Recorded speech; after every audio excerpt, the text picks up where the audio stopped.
महाराष्ट्र विधानसभा चुनाव के लिए बीजेपी ने अपना संकल्प पत्र जारी कर दिया है। अपने संकल्प पत्र से बीजेपी ने महाराष्ट्र की जनता को लुभाने की हर मुमकिन कोशिश की है। बीजेपी के घोषणा पत्र में क्या कुछ खास है, देखिए हमारी इस रिपोर्ट में।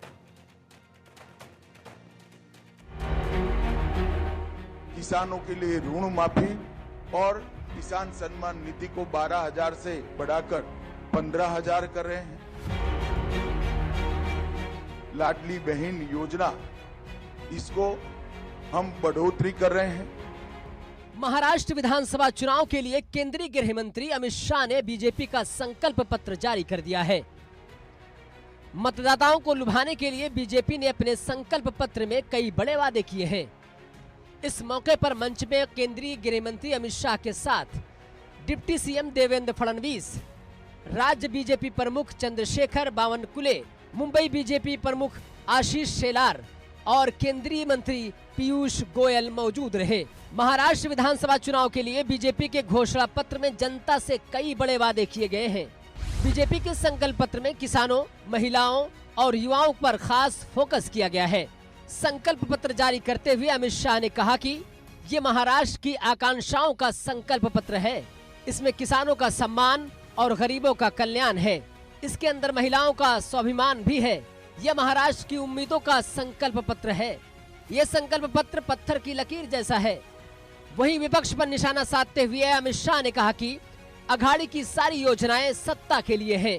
संकल्प पत्र लेकर जो हम आए हैं, वो संकल्प पत्र में देवेंद्र जी ने 25 मुद्दे, प्रमुख मुद्दे आप लोगों के सामने रखे हैं। लाडली बहन योजना, इसको हम बढ़ोतरी कर रहे हैं। वृद्धावस्था पेंशन का बढ़ोतरी कर रहे हैं। किसानों के लिए ऋण माफी और किसान सम्मान निधि को 12,000 से बढ़ाकर 15,000 कर रहे हैं। मूल्य स्थिरीकरण कोष के माध्यम से हम महंगाई को काबू करेंगे और 10 लाख प्रतिभावान छात्रों को मासिक 10,000 का मानदेय उनके आगे के अवसर के लिए देंगे। 45,000 गांवों में रास्ते बनाने का काम किया जाएगा। आशा वर्कर और आंगनवाड़ी कार्यकर्ताओं का बीमा कवरेज भी किया जाएगा और उनका मासिक वेतन 15,000 तक बढ़ाया जाएगा। इससे पहले डिप्टी सीएम देवेंद्र फडणवीस ने कहा कि ये महाराष्ट्र के पूर्ण विकास का संकल्प पत्र है। संकल्प पत्र विकसित महाराष्ट्र का रोड मैप है। महाराष्ट्र की 288 विधानसभा सीटों के लिए 20 नवंबर को वोट डाले जाएंगे और नतीजे 23 नवंबर को घोषित किए जाएंगे। पिछले चुनाव में बीजेपी को 105, शिवसेना को 56, एनसीपी को 54 और कांग्रेस को 44 सीटें मिली थी।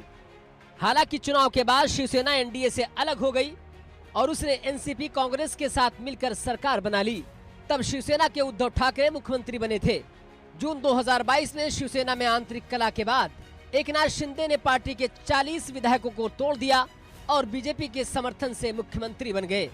बीजेपी ने अपने संकल्प पत्र में यूं तो जनता से कई लुभावने वादे किए हैं, लेकिन क्या बीजेपी अपने संकल्प पत्र के जरिए महाराष्ट्र की जनता को अपनी तरफ मोड़ने में कामयाब हो पाएगी? क्या वाकई बीजेपी अपने संकल्प पत्र से महाराष्ट्र विधानसभा चुनाव में अपनी धाक जमा पाएगी?